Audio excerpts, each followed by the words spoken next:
bir qush bo'lar ekan. Boshqa qushlar kabi olislardan bolalariga rizq topib kelar ekan.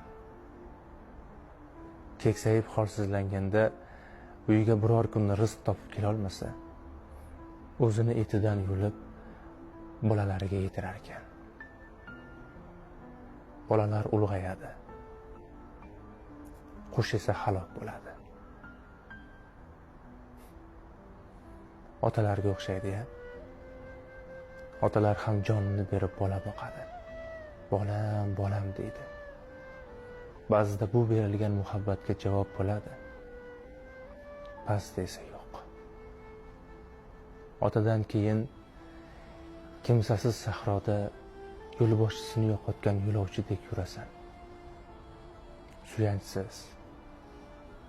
Otadan keyin boshingga agar biror bir og'ir ish tushib qolsa, qancha ishongan do'stlaring yoningda bo'lmasin, otangning bir marotaba bolam men yoningdaman-ku degan gapidek hech bir gap seni xotirjam qila olmaydi.